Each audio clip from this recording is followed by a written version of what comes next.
Mar habis ngapain? Habis habis apa? Habis ngaji. Habis ngaji. Kajian. Habis ada kajian.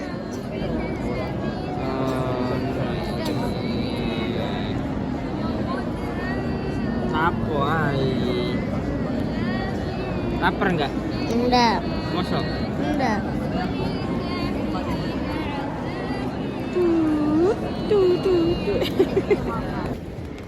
Sumar.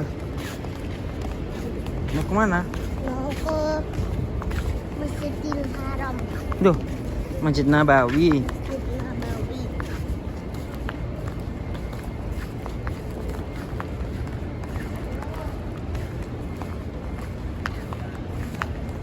Wih, Usman.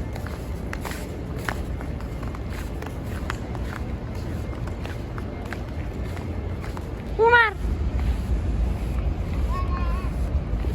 Usman.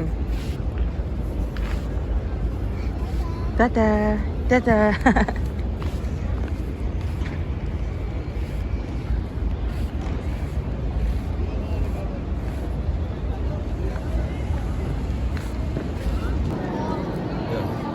Martabak begini.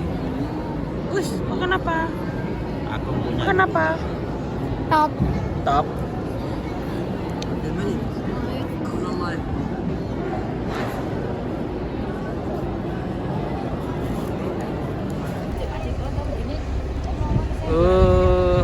Fatim, Fatim.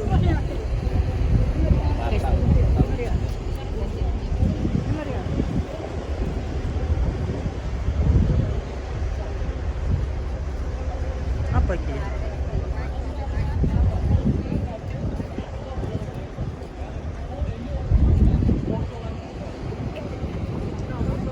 Mar.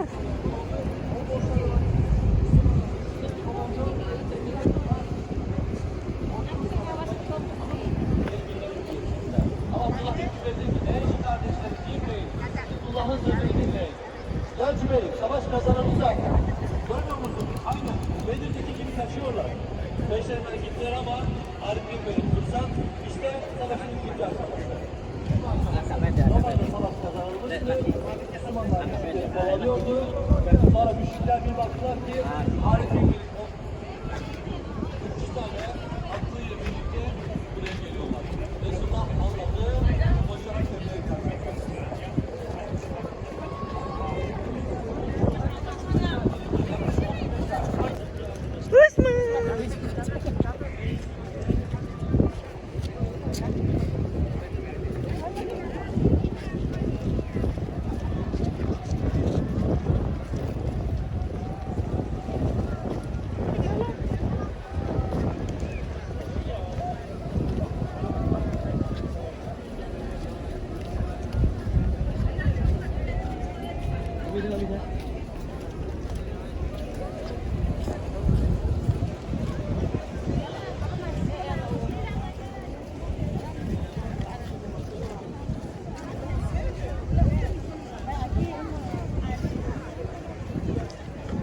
Usman. Apa putih-putih kuman? Nak pipimu. Krim.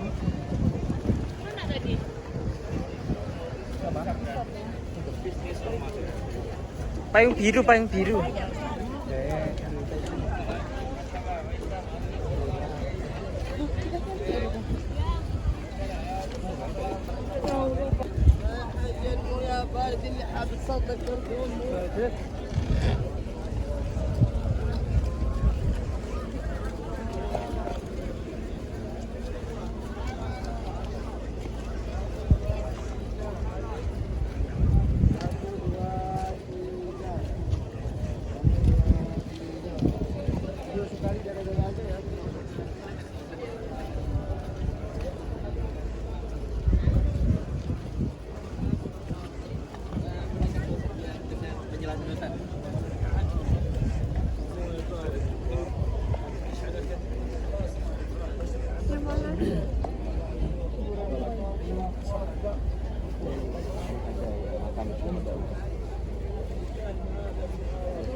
Baik, assalamualaikum warahmatullahi wabarakatuh. Waalaikumsalam warahmatullahi wabarakatuh. Bapak Ibu sekalian, sekarang kita berada di depan makam syuhada Uhud. Inilah makamnya para sahabat. Yang tengah itu beda sendiri katanya, tapi nggak ada riwayat yang jelas. Itu adalah makamnya Hamzah bin Abdul Muttalib.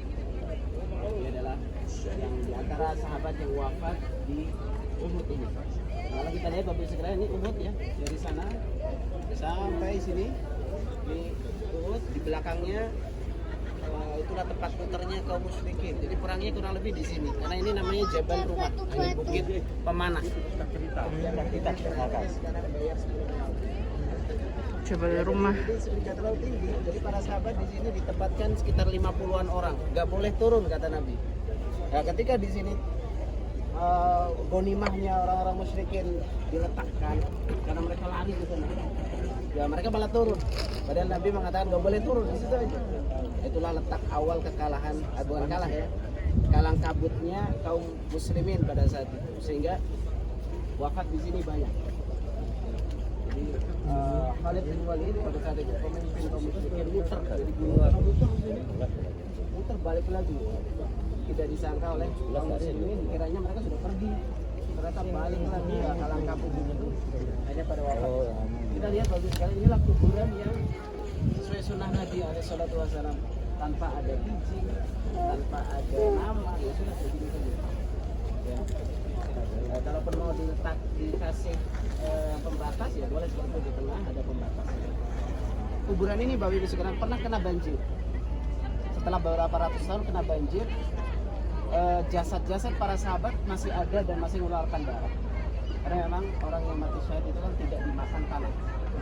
Jadi kelihatan mayat jenazah-jenazah para sahabat yang masih mengeluarkan darah.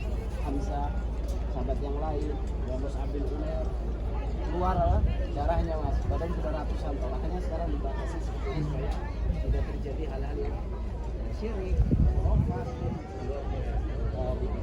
Ini namanya kita katakan Assalamualaikum ahlal minal muslimin wal mu'minin wa inna insyaallah bikum lahiqun nas'alullah lana wa lakum al-afiyah.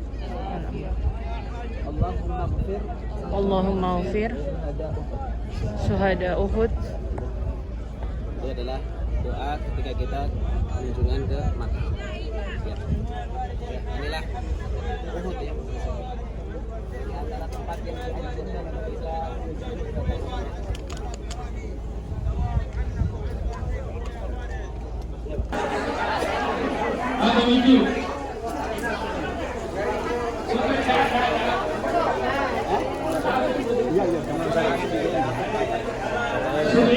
Kita kan nukar Gunoro.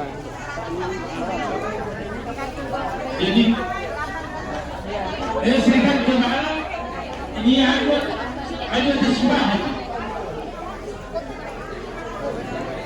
Ya.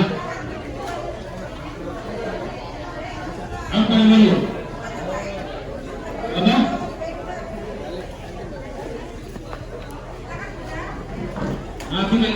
Nandi. Di masjid. Iya. Isinya kurma, apa? Almond. Alhamnya.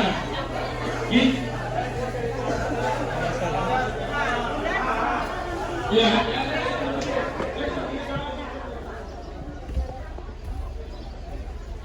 Boleh, halal lagi, halal lagi, halal lagi, halal lagi.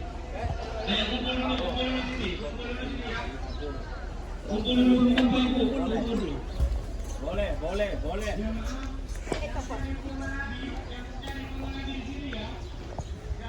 Hari murah, murah, murah, murah, murah, murah. Itu. Yang mana? Di atas itu jatuh semua. Mana lift kurma lift? Itu di atas itu. Nah, tuh banyak tuntun tuh kurma. Iki loh di situ loh banyak yo sini ya. Ini loh. Loh banyak. Oh ya. Di atas banyak kurma. Yang ini air ini. Ini buat nyiram ini.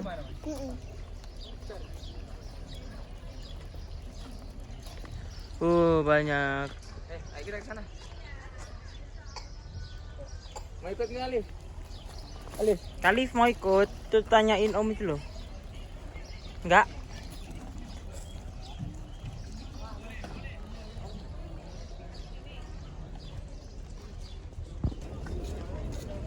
Cip.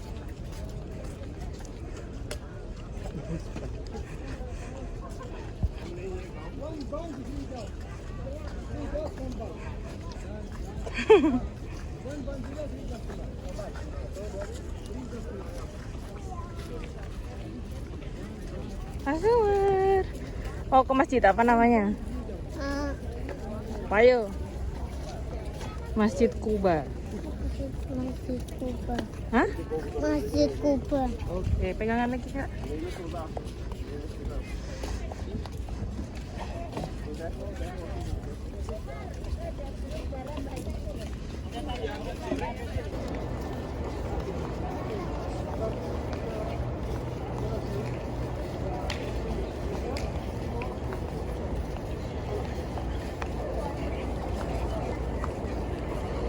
Kak, Usman.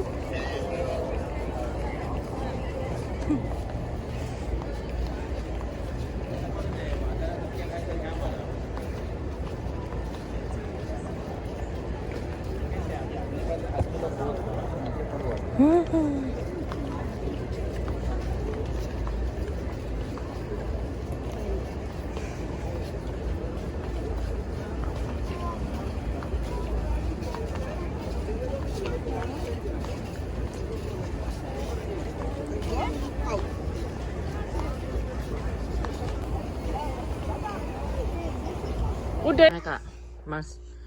Doa minum air zam-zam. Allahumma inni as'aluka ilman nafi'an wa rizqan wasi'an wa shifaan min kulli da'in. Insyaallah, semoga Mas Umar jadi anak yang sehat, anak yang happy, badannya sehat semua, dan anak yang soleh. Amin. Bismillah.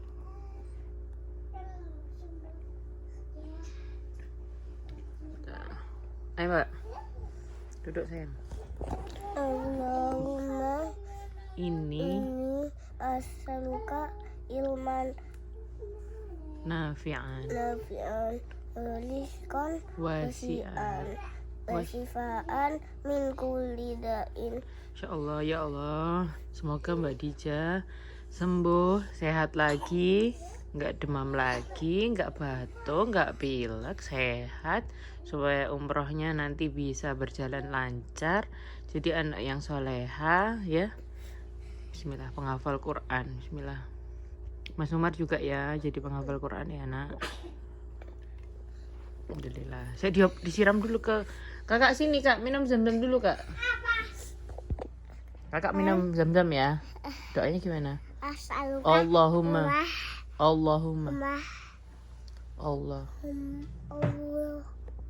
Allahumma ini as'aluka ilman nafi'an waris kan wasian tati'an wasifaan min kulli da'in. da'in. Duduk. Semoga kakak Usman badannya sehat semua, nggak ada sakit, jadi nanti umrahnya berjalan lancar, jadi anak yang soleh, penghafal Quran. Bismillah. Bismillah.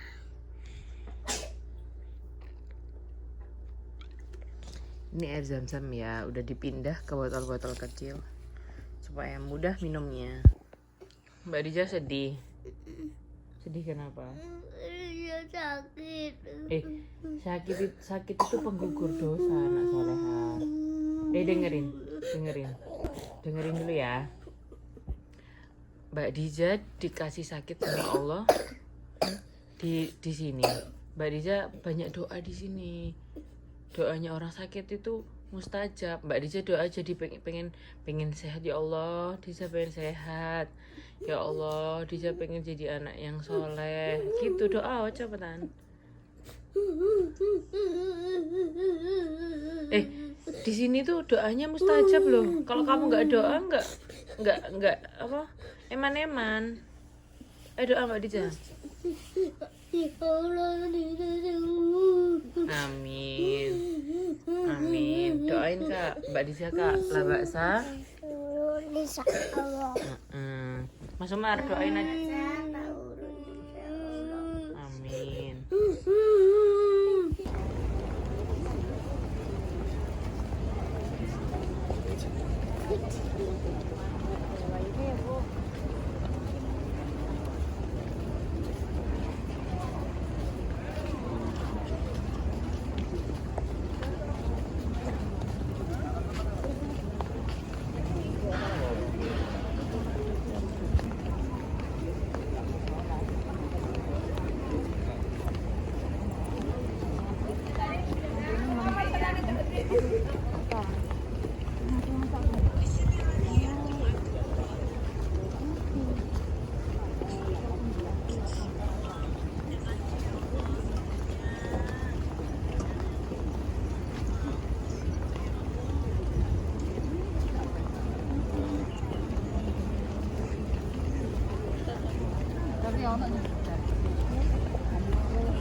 Pasti gitu. Pasti ini.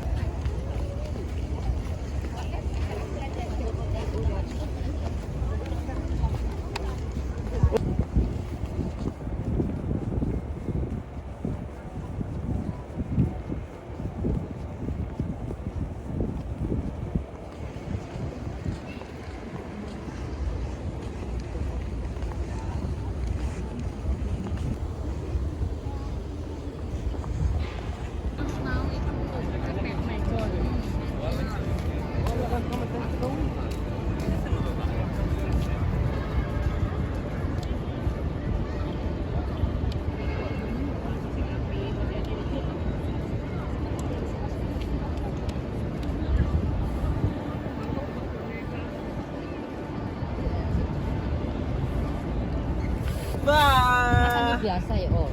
Iya, ya. Ayo. Nggak ngantuk ya. Nih, ada betul.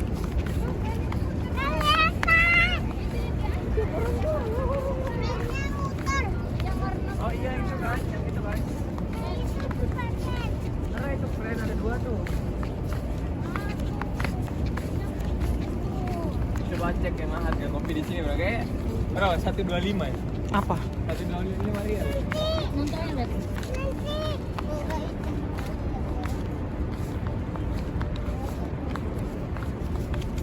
Udah muter lagi tuh.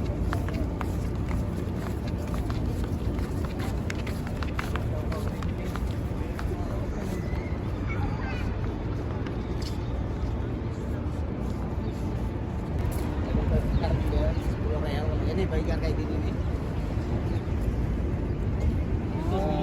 Juga ya bisa ikut pahala umrah. Kita sholat di sana, pulang lagi sebentar, setengah jam bisa dapat.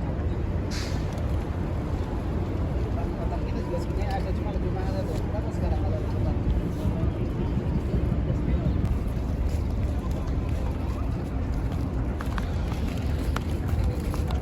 Hai.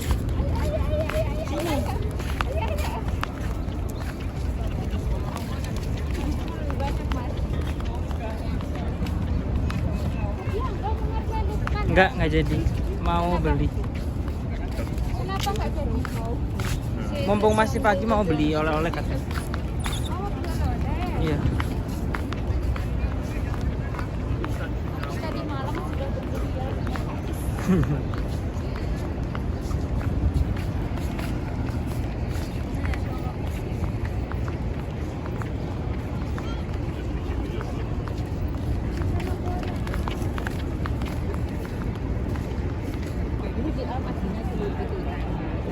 Belakang gedung tinggal. Kau yang mau lo kiri lewat. Kok ke blur Masih ono sih kamera. Ditutup. Tutup guys. يوم الحساب hari di mana Allah Subhanahu wa taala akan mengadili umat manusia. Pada saat itu Allah akan datang, malaikat berbaris dengan rapi. Ada yang membawa mizan, yaitu timbangan amalan kebaikan dan keburukan. Pada saat itu umat manusia akan melihat apa yang ia telah lakukan ketika di dunia. Yang melakukan perbuatan baik akan Allah berikan ganjaran. Yang melakukan perbuatan dosa akan Allah balas. Tidak berpakaian dan juga tidak dihitan. Pada saat itu Lampunya itu loh mas, air keringat kita tergantung amalannya. Ada yang semata kaki, selutut, ada pula yang menutupi tubuh mereka. Kemudian Allah Subhanahu wa taala menyebutkan dalam sebuah hadis bahwasanya umat manusia akan menunggu dalam waktu 50.000 tahun lamanya. Namun orang-orang beriman mereka hanya menunggu seperti waktu sholat antara zuhur sampai asar saja. Itu adalah bentuk naungan dan pertolongan dari Allah. Manusia ada yang taat, lalai, ada pula yang bergeliman dalam perbuatan dosa. Dan Allah Subhanahu wa taala masih sayang kepada kita. Mereka mencaci maki Nabi Nuh alaihissalam. Karena Nabi Nuh alaihissalam saat itu membuat kapal di atas sebuah bukit, bukan di pinggir lautan, dan membuat kapal tanpa ada sesuatu di sana. Tatkala sudah jadi, Nabi Nuh diperintahkan oleh Allah untuk mengumpulkan makhluk hidup secara pasang-pasangan dan juga orang-orang beriman. Disebutkan oleh ahli tafsir jumlah mereka 80 orang saja.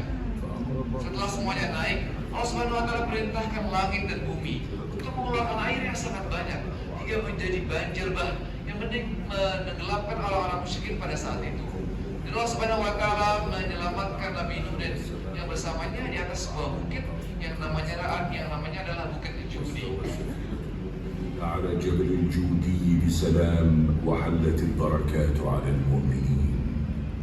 Disebutkan bahwasanya Bukit Judi ada di Allah Subhanahu wa taala mengutus Nabi Nuh di tengah umat yang mereka menyembah berhala. Kemudian Nabi Nuh akhirnya mulai mendakwai kaumnya selama 950 tahun lamanya. Namun disayangkan hanya sedikit dari kaumnya yang menerima dakwah Nabi Nuh alaihissalam.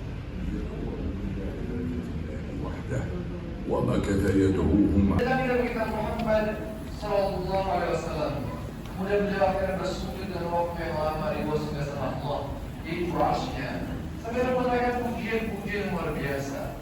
Kemudian Allah Subhanahu wa taala mengatakan, "Wahai Muhammad, angkatlah kepalamu, mintalah, kamu akan dikabulkan, mintalah syafaat, kamu akan diberikan izin untuknya." Kemudian Nabi kita Muhammad sallallahu alaihi wasallam mengatakan, "Ummati ya Rabb, umatku wahai Allah, tolonglah mereka." Kemudian Allah Subhanahu wa taala. Kemudian setelah Rasulullah sallallahu alaihi wasallam wafat, tanda-tanda kiamat mulai bermunculan. Mari kita melihat bagaimana keadaan di hari kiamat di ruangan berikut ini. Ini ada tidak dengan sendirinya. Ada yang mengawali, ada pula yang mengakhiri. Yaitu di Allah Subhanahu wa taala yang maha awal. Tidak ada sesuatu sebelumnya. Dan yang maha akhir, tidak ada sesuatu setelahnya. وتتابع الأمم في الأرض ومصائرها لنصل إلى نهاية الحياة الدنيا وفناء من على الأرض وبقاء الله الواحد الأحد الحي الذي لا يموت. ثم نتابع قصة الخلق في مشاهد أخرى تعرض لمحات لما بعد الحياة الدنيا. القصة في حياة. Pertanyaan besarnya adalah siapa yang sudah ada sebelum adanya alam semesta ini? Yaitu Dia Allah Subhanahu wa taala yang Maha Pencipta. Mari kita akan melihat di depan dan belakang kita akan ada nama-nama Allah yang baik, Al-Asmaul Husna. Subhanahu huwa Allah al-awwal فليس قبله شيء والآخر فليس بعده شيء هو الله الذي لا إله إلا هو الملك القدوس السلام المؤمن المهيمن العزيز الجبار المتكبر سبحان الله عما يشركون هو الله الخالق البارئ المصور له الأسماء الحسنى يسبح له ما في السماوات والأرض وهو العزيز الحكيم. وهو العزيز الحكيم. Dialah Allah yang Maha Perkasa lagi Maha Bijaksana. Baik para pengunjung yang kami muliakan, Mari kita melihat bagaimana awal mula penciptaan alam semesta ini di ruangan berikut ini. Mari silakan kita menuju ruangan berikut ini.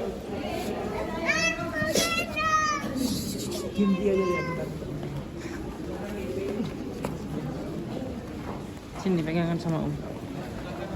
Boleh silakan untuk yang laki-laki di sebelah kiri, untuk yang perempuan di sebelah kanan.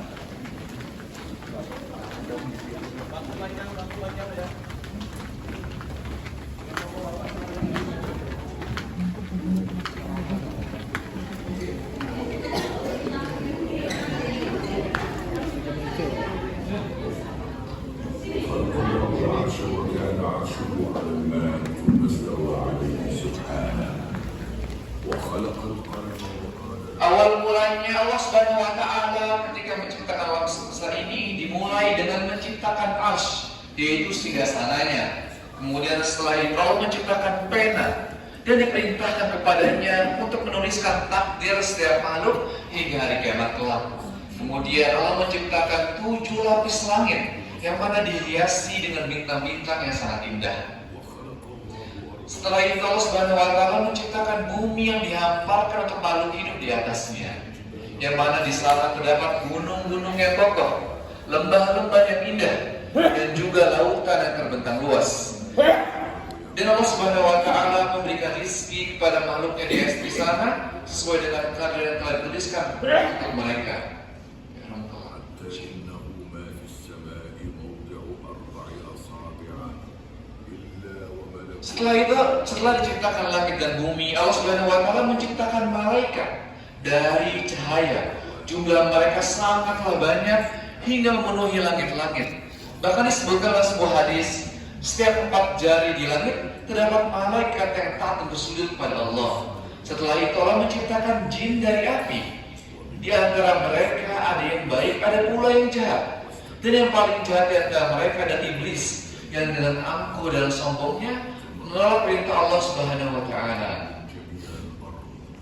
وخلق منها آدم ثم تناسل Setelah itu Allah Subhanahu wa taala menciptakan Nabi Adam alaihissalam dari 9 tanah, dan darinya lahirlah manusia hingga saat ini. Mereka diciptakan dari setetes air mani, kemudian menjadi segumpalan darah, segumpalan daging, dan dalam tumbuhan tulang berulang dan juga daging, dan akhirnya menjadi manusia yang sempurna di perut ibu dengan izin Allah Subhanahu wa taala. Mari kita menyimak firman Allah Subhanahu wa taala yang menunjukkan apa tujuan diciptakannya jin dan manusia, yaitu untuk beribadah kepadanya. ربكم الذي خلقكم والذين من قبلكم لعلكم تتقون الذي جعل لكم الأرض فراشا والسماء بناء وأنزل من السماء ماء فأخرج به من الثمرات رزقا لكم فلا تجعلوا لله أندادا وأنتم تعلمون. Bapak Ibu yang kami muliakan, setelah itu Allah Subhanahu wa taala menciptakan manusia-manusia terbaik yang diutus ke atas muka bumi ini, yaitu mereka adalah para nabi dan rasul. Namun sebelum kita melihat dan mendengar bagaimana kisah mereka, mari kita bisa melihat di sebelah kiri kita ada sejumlah fosil dan bebatuan yang umurnya sudah jutaan tahun lamanya. Lihat apa? Lihat video.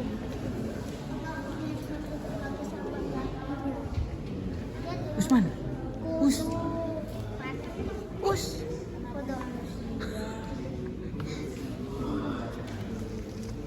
Usman.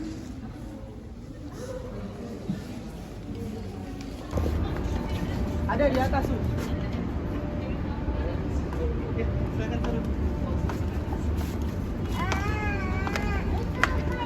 Pegangan, Us. Ini mas, pegangan mas. Pegangan mas. Ini loh.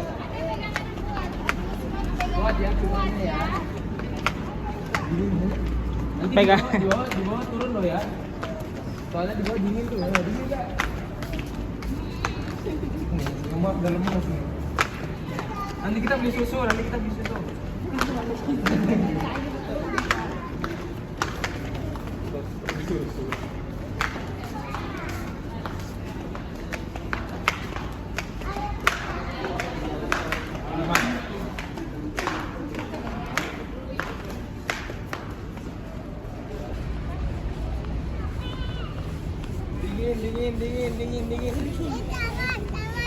Tangan. Oh, tangan. Cuci muka. Tangan. Cuci muka. Tangan. Ayo.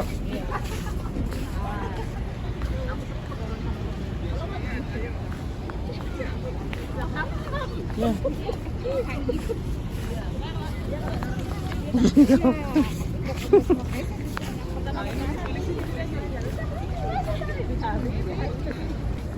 Kita kasih bermat, kita ini survei harga, lihat dia ternyata sih harga lumayan.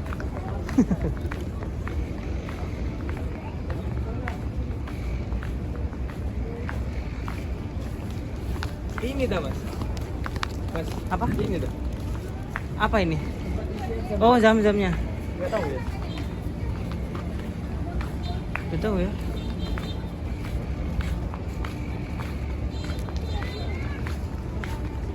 Kemudian di depan kita ada replika dari Gua Hiro, gua di mana Nabi kita Muhammad Sallallahu Alaihi Wasallam diutus pertama kali lewat malaikat Jibril alaihissalam untuk menjadi seorang nabi dan rasul.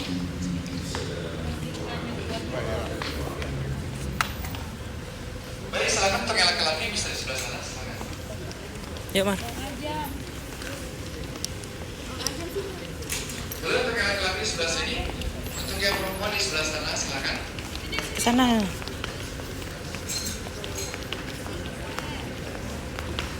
نشد رحالنا إلى مكة التي دانت بدين التوحيد قرونا حتى تسلل الشرك بأهلها.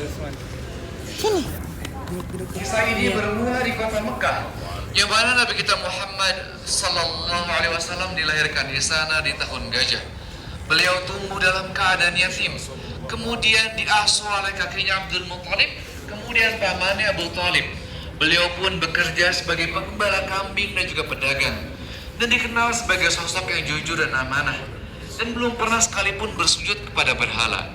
Pada umurnya 40 tahun, Allah Subhanahu wa Ta'ala mengutus Nabi kita Muhammad untuk menjadi seorang nabi dan rasul di Gua Hiro lewat malaikat Jibril alaihissalam.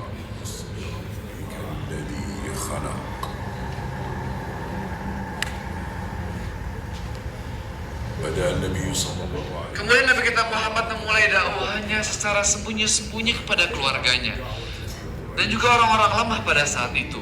Kemudian selang beberapa waktu, Nabi kita Muhammad SAW mulai dakwahnya secara terang-terangan kepada kaum Quraisy. Namun beliau mendapatkan respon negatif. Hanya sedikit dari kaumnya yang menerima dakwah Nabi kita Muhammad SAW. Kemudian suatu ketika datanglah segerombolan pedagang dari Yathrib, yang mana kita kenal dengan Madinah Munawwarah, yang akhirnya mereka masuk ke dalam agama Islam dan menjadi cikal bakal kaum muslimin di kota ini. Maka tatkala gangguan dari kaum Quraisy makin berat, Allah Subhanahu wa Ta'ala mengizinkan Nabi kita Muhammad untuk berhijrah dari Makkah ke Madinah. Akhirnya beliau pun berhijrah ditemani sahabat yang mulia Abu Bakar As-Siddiq di dalam perjalanan yang sulit. Tatkala sudah sampai di Madinah, beliau pun disambut dengan sukacita dan sangat hangat.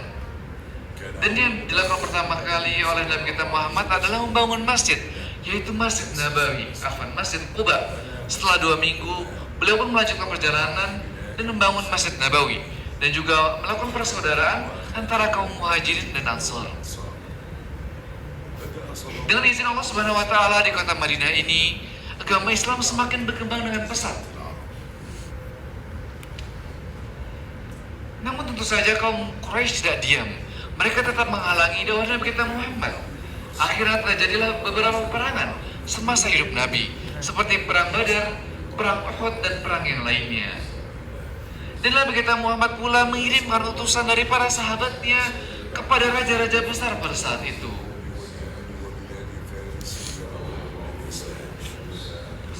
Seperti Raja Romawi, Raja Yaman, dan juga Raja Persia. Pada tahun 8 Hijriah, Allah Subhanahu wa Ta'ala mengizinkan kepada Nabi kita Muhammad untuk membebaskan kota Makkah yang kita kenal dengan Fathu Makkah. Nabi kita Muhammad akhirnya membersihkan kota Makkah dari berhala-berhala kemusyrikan tanpa peperangan dan tanpa dibunuh siapapun di sana. Akhirnya kabilah-kabilah Arab dan kaum umat manusia berbondong-bondong masuk ke dalam agama Islam. Pada tahun 11 Hijriah, Allah Subhanahu wa taala mewafatkan Nabi kita Muhammad sallallahu alaihi wasallam. Namun Nabi kita Muhammad telah meninggalkan mukjizat terbesar berupa Al-Qur'anul Karim, dan juga beliau telah meninggalkan sunnah-sunnahnya, yang mana tatkala kita berpegang kepada dua hal tersebut, kita tidak akan tersesat selamanya. Bapak Ibu yang kami muliakan, silakan kita bisa melihat di depan.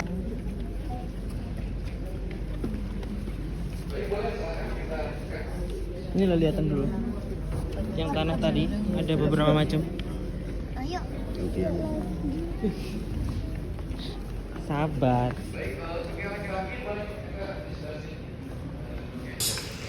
كان الفرعون الذي يحكم الناس. Allah Subhanahu wa taala mengutus Nabi Musa alaihissalam di Mesir.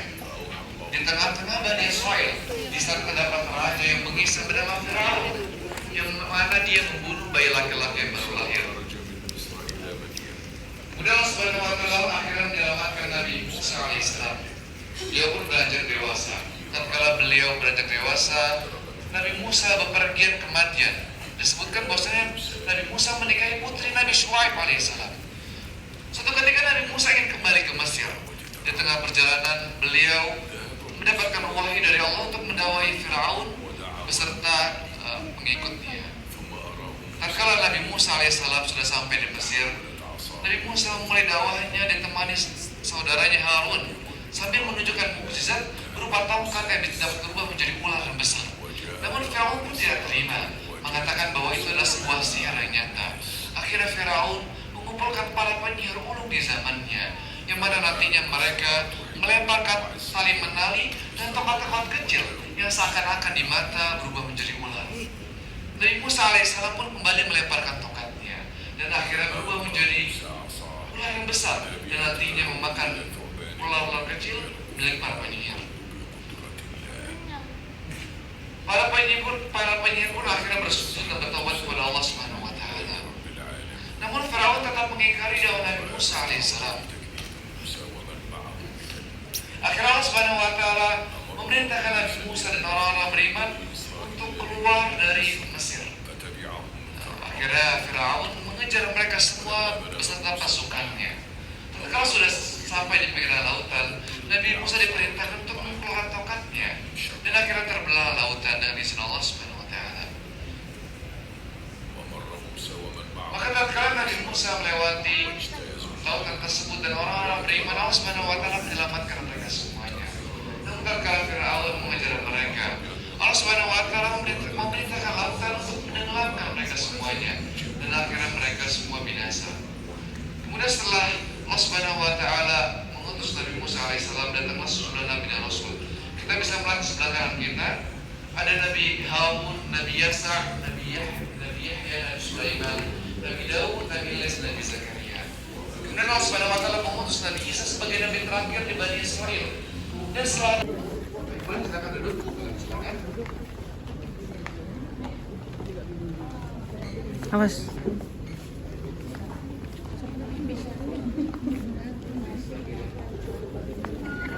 Baik, para pengunjung kami muliakan, boleh silakan duduk, diprioritaskan untuk yang membutuhkan. Untuk yang tidak cukup, boleh berdiri sejenak karena konsep kita di ruangan ini depan berdiri sejenak seperti itu. Baik. Para pengunjung yang kami muliakan, di ruangan ini kita akan mendengar bagaimana kisah dari ayah umat manusia yang pertama, yaitu Nabi Adam alaihissalam. Mari kita simak kisahnya berikut ini. لما خلق الله آدم ونفخ فيه من روحه أمر ملائكته بأن يسجدوا تكريما له. Allah Subhanahu wa taala menciptakan Nabi Adam dari segenggam tanah. Kemudian ditiupkan kepadanya roh. Dan Allah Subhanahu wa taala perintahkan kepada malaikat untuk bersujud kepadanya. Semuanya taat kecuali satu, itu adalah iblis. Dengan angkuh dan sombongnya dia menolak perintah Allah Subhanahu wa taala. Akhirnya dia dikeluarkan dari surga. Namun akhirnya dia membisikkan kepada Nabi Adam dan istrinya Hawa untuk mendekati pohon yang terlarang di surga. Akhirnya Allah Subhanahu wa taala menurunkan Nabi Adam dan istrinya ke atas para pembuat patung dan juga kepada kaumnya secara bijak dan rasional. Suatu ketika Nabi Ibrahim mendatangi patung-patung tersebut seraya bertanya, "Apakah kalian tidak makan? Apakah kalian tidak menjawab?" Tentu saja patung-patung tersebut diam. Akhirnya apa yang dilakukan oleh beliau? Nabi Ibrahim pun menghancurkan seluruh sesembahan kaumnya dan menyisakan yang paling besar saja. Nabi Ibrahim, para kaumnya pun tidak terima. Akhirnya mereka membawa dan melemparkan Nabi Ibrahim di tengah gejolakan api yang sangat besar. Namun Allah Subhanahu wa taala menyelamatkan beliau dengan menjadikan api tersebut menjadi dingin dan beliau pun selamat. Walaupun kaumnya telah melihat mukjizat yang besar tersebut, mereka tetap mengingkari dakwah Nabi Ibrahim alaihissalam. Suatu ketika Nabi Ibrahim bepergian mencari ridha Allah Subhanahu wa taala, ditemani istrinya Hajar dan anaknya Ismail pergi ke Syam. Kemudian Allah Subhanahu wa taala perintahkan untuk pergi ke sebuah lembah yang gersang yang kita kenal dengan Makkah Al-Mukarramah. Di sana akhirnya muncul air Zam-Zam yang penuh dengan keberkahan. Kemudian Allah Subhanahu wa taala memerintahkan Nabi Ibrahim ditemani anaknya Ismail untuk membuat Baitullah Ka'bah. Dan beliau pun banyak berdoa kepada Allah Subhanahu wa taala agar lembah tersebut menjadi penuh dengan keberkahan. Akhirnya kita merasakan belum